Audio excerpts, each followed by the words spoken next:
ये पत्थर यहाँ पर स्थापित था, जो हमारे अंबेडकर चौक के नाम से यहाँ पर लगा हुआ था।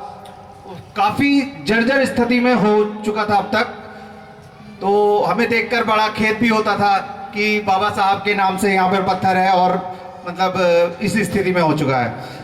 लेकिन एक समय आता है हर चीज़ के बदलाव का, तो वो समय आया और उस पत्थर का यहाँ पर पुनरुद्धार किया गया आज, और वहाँ पर बाबा साहब की प्रतिमा भी लगाई गई है। मैं ठाकुरदास जी जगजीवन नगर से, हमारे जो जगजीवन नगर के प्रधान भी हैं, मैं उनका बहुत तहे दिल से धन्यवाद करूंगा कि उन्होंने इस प्रतिमा को लगाने के लिए आगे हाथ बढ़ाया, और ये जो प्रतिमा है उनके द्वारा जो समर्पित की गई है समाज को, और फिर समाज के सभी लोगों ने बढ़ चढ़कर जो इस कार्य को प्रगति दी है, समाज के सभी लोग और कमेटी के लोग इसके लिए बहुत ही धन्यवाद के पात्र हैं। मैं उन लोगों को सभी को धन्यवाद देना चाहता हूं जिन्होंने इस कार्य को संपन्न किया। आज हमारे मंत्री राजेंद्र पाल गौतम जी आकर यहाँ पर इसका अनावरण करेंगे, और उसके बाद इस प्रोग्राम के बाद भंडारा भी है। एक बात मैं और बताना चाहूँगा, हमारे बाबा साहब मुंबई में रहते थे, वहाँ पे बहुत सारे नेता भी थे। एक मूर्तिकार थे, शिल्पकार, वो सभी नेताओं की मूर्तियां बनाया करते थे। मूर्ति बनाने के लिए वो नेताजी को बैठाते थे। उन्होंने गांधी जी की मूर्ति बनाई, सुभाष चंद्र की बोस की मूर्ति बनाई, और बाकी काफ़ी लोगों की मूर्तियां बनाई।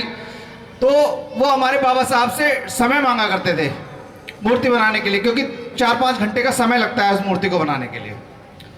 जब वो बाबा साहब बार बार उनको मतलब क्षमा मांग लेते थे उनसे कि मैं समय नहीं दे पाऊंगा, क्योंकि काफ़ी व्यस्त रहते थे हमारे बाबा साहब, फिर भी उन्होंने एक दिन उनको समय बार बार उनसे आग्रह करने पर उन्होंने बाबा साहब ने उनको समय दिया कि भाई ठीक है, आप बनाइए मेरी प्रतिमा।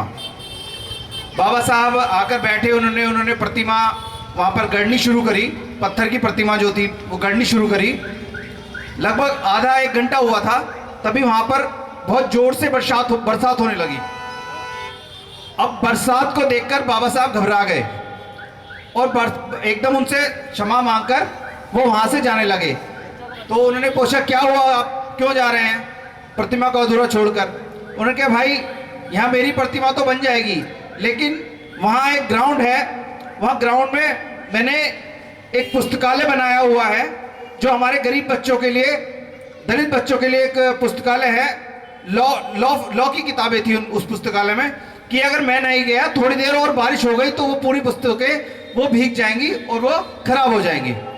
तो बाबा साहब वो अपनी प्रतिमा को छोड़कर चले गए वहाँ से। उसके बाद उस शिल्पकार को, बहुत नामी शिल्पकार थे, उनको कभी उनकी शिल्प बनाने का मौका नहीं मिला। सिर्फ बाद में उन्होंने सिर्फ उनकी तस्वीर देखकर वो शिल्प पूरी की। तो बाबा साहब इतना मतलब हमारे समाज के लिए, गरीबों के लिए, दलितों के लिए इतना करते थे। वो उन्होंने अपने लिए कभी कुछ नहीं किया, सब कुछ हमारे समाज, हमारी महिलाएं, दलित, गरीब, इन सभी के लिए उन्होंने किया। तो आप लोग भी जो समाज में एक रुतबा रखते हैं, समाज में एक अच्छा उनके पास साधन है, संसाधन है, तो मैं चाहूँगा वो भी इस तरह हमारे गरीबों के लिए, वंचितों के लिए, दलितों के लिए कार्य करें। इसी के साथ धन्यवाद।